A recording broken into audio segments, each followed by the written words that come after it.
The menace of corruption has bedeviled Nigeria over the years. Several statutory and policy attempts have been devised to arrest this ill, with hardly a positive result. To tackle the perennial menace, the Buhari administration introduced the whistleblowing program. Although the Senate, at its plenary session on 8 June 2017, passed the Whistleblower Protection Program bill, it is technically not yet law. Designed to encourage anyone with information about violations of financial regulations, mismanagement of public funds, fraud, and theft to report same to relevant authorities, the policy was received with mixed feelings and recorded tremendous success at the initial stage. However, the story subsequently changed. One of the major challenges associated with this policy is lack of adequate clauses and statutes in the legislation facilitating it.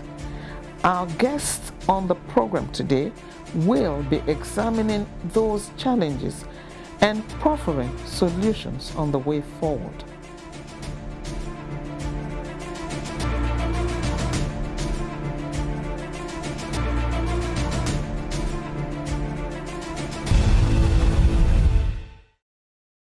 Hello and welcome to Break It Down.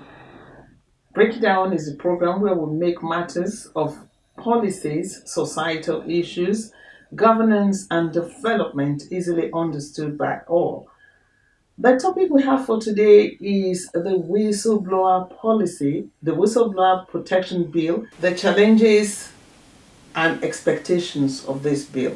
Our guest in the studio today is Awal Musa Rafsajani, Executive Director, Civil Society Legislative Advocacy Center, CISLAC. CISLAC, that's what it's called. You're welcome to the show, sir. Thank you very much. Yeah, on Break It Down, yes, we try to break down big issues into the level of the common man here.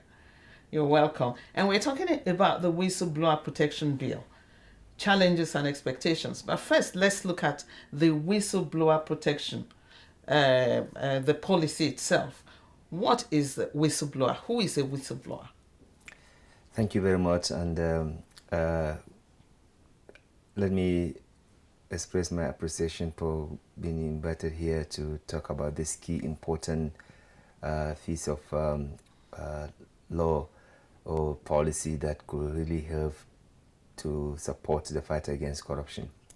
A whistleblower is somebody who works either in a public sector or even in a private sector or even an ordinary citizen who would expose corruption or who would provide credible information that will lead to addressing issues of maladministration, injustice, irregularities, including even religious or ethnic hatreds, and as we've seen so many of such kind of situation happened in Nigeria that cause also more violence in the country.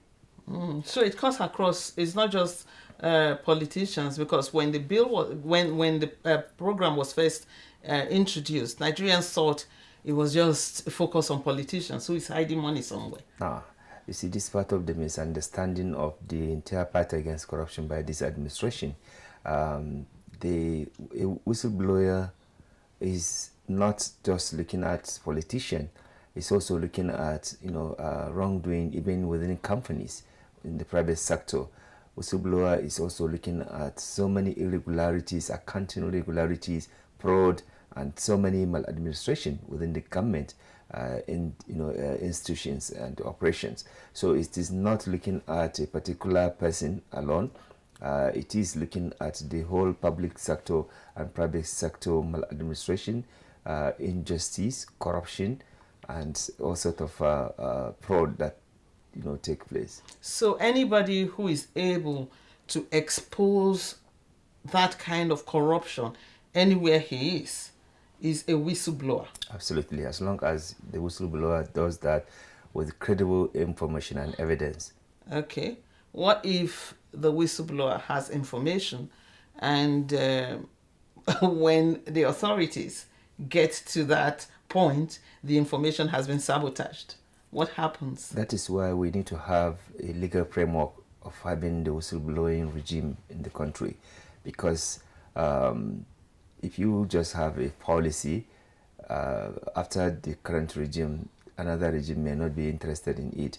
But when you institutionalize it and you have the legal framework that guides how the policy or the legislation could be, what form of the components it could be, because there are level of agencies or level of department and component within the whistleblowing that you must have in order to have a much more institutionalized legal framework.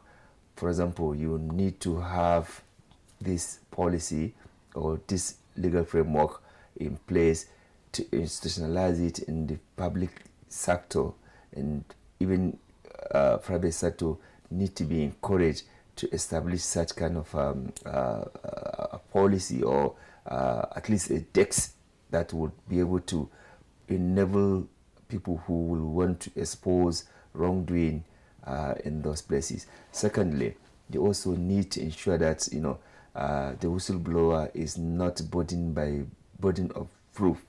Mm-hmm. Again, when you have a legal framework, it will also protect the safety and security of that legal whistleblower. Okay. The current policy you have, it doesn't have all these components. What it has is basically an incentive that is not even properly defined. Yes. For somebody to come up with the information. We'll come to that. But you talked about the government shortfall in the whole of the policy, directing or making it to look like it's directed at just politicians.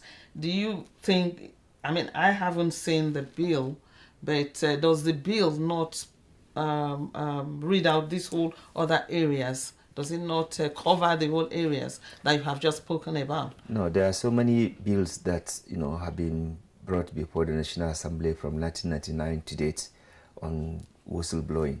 Unfortunately, none of the bill come from the executive. Okay. It has always been a private member bill initiative, and private member bills hardly go anywhere. Out of maybe 10 private member bills, maybe out of 10 bills or 100 bills that will come to the assembly, the one that will be concluded and get assent may not be, out of that 100, may not be more than 1 or 2. So that is why the executive is encouraged to put forward whistleblower bill, so that there will be stakeholders, both from the legislature, from the civil society, from the media, and the general public, that can make input to have a more robust, sustainable, more transparent, whistleblowing regime in the country. Because the whistleblower he needed to be, or she needed to be protected against retaliation, because when you expose corruption, you are likely going to... We'll come back to that. That is like what you have in the USA, where you have the witness protection program. Yeah. So this policy, as it were now, as it is on ground, is just an executive policy. Yeah, it is just, an executive, let me put it this way, it is just an executive order. Okay. And unfortunately, the intent of this is not really to fight corruption. The intent of this is to encourage people to come and tell government about, the whole thing is about recovery. It's about the essence of funds that were... But whistleblowing regime is gone beyond just, you wanting to collect, I said, no.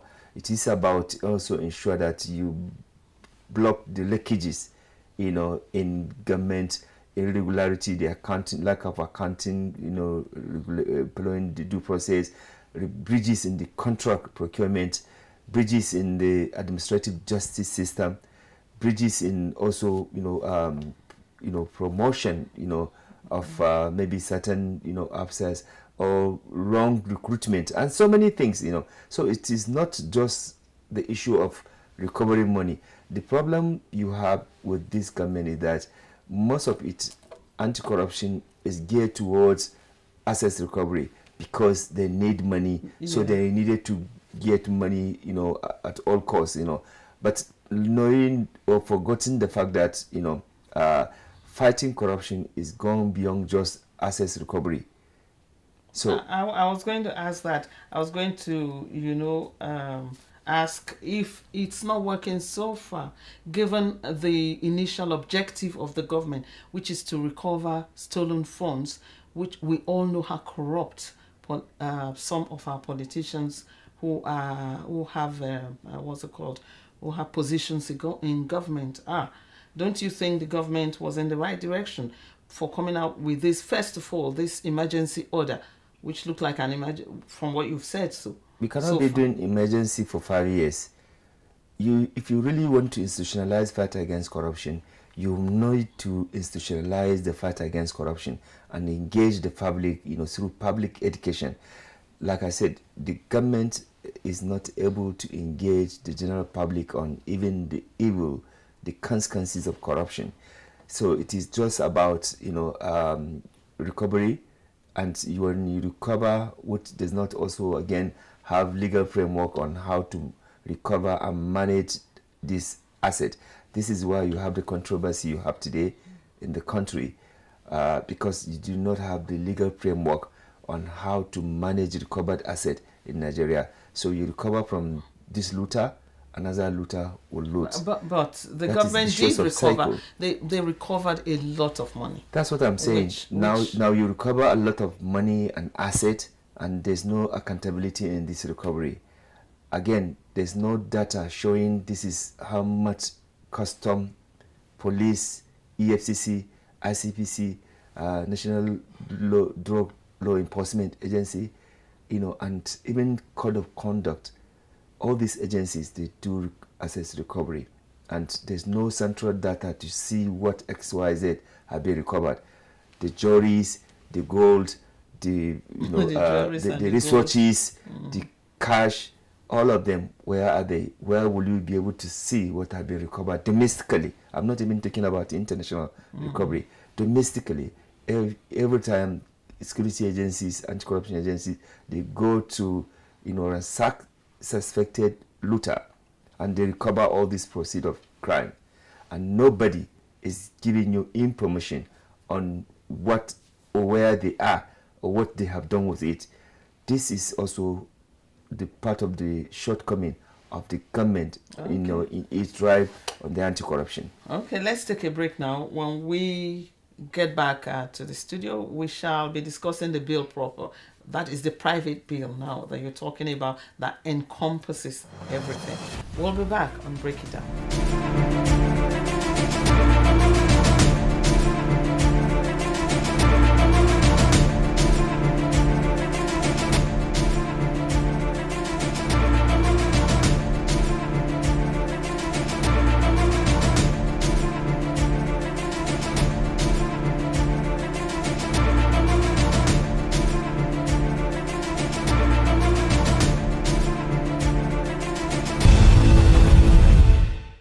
We're still on Break It Down, and we're still with Walmus Sarafsajani, Executive Director, Civil Society Legislative Advocacy Center.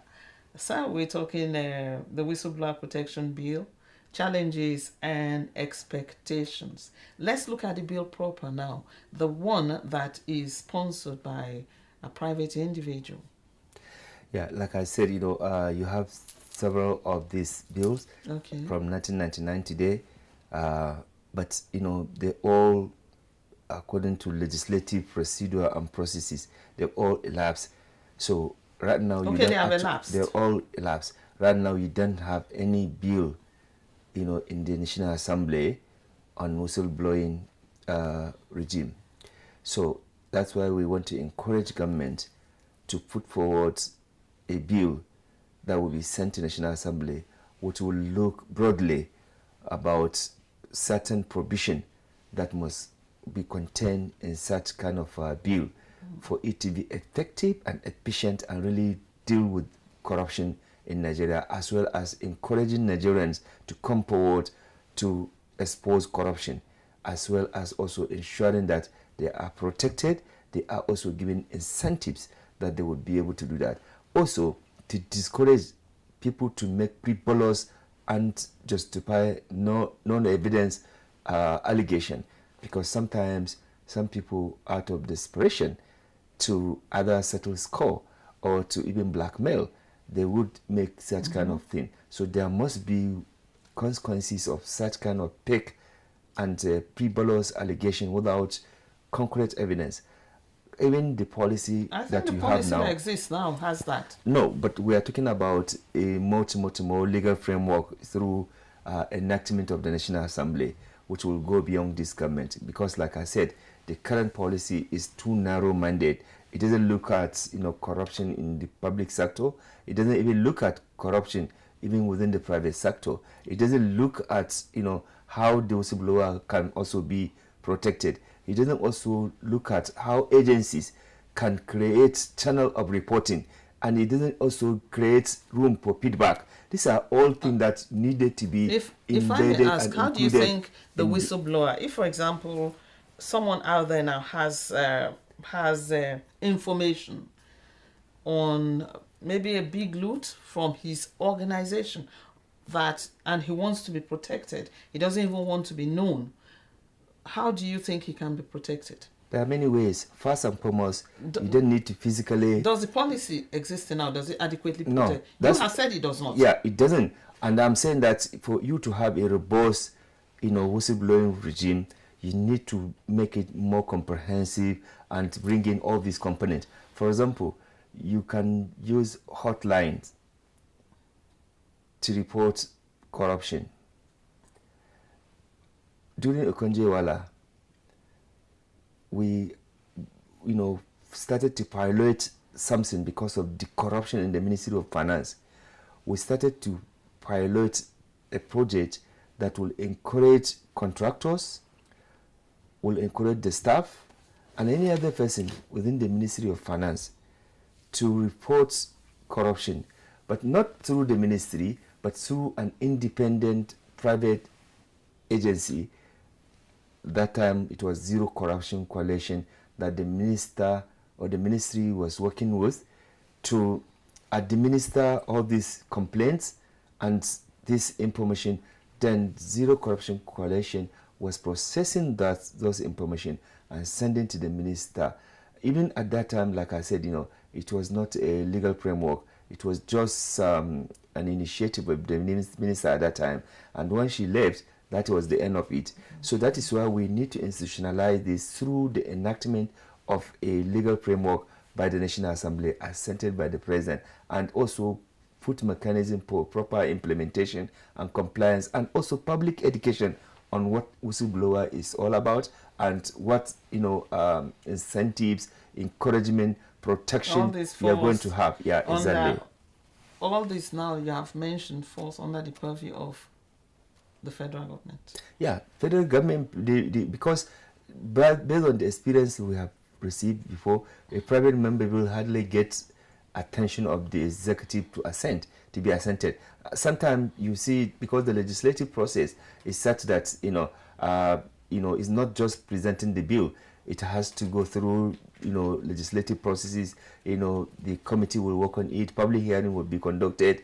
The House will, each chamber will consider it, or will concur it, or will also harmonize it, and then send to the president. So there are a lot of rigorous processes, and it is much easier if it is an executive bill, which then all the stakeholders, civil society, media, public, can come to contribute to ensure that we have a very strong and vibrant legal framework that will really meet the expectation of the fighting corruption. Because you cannot be fighting corruption without compliance with freedom of information.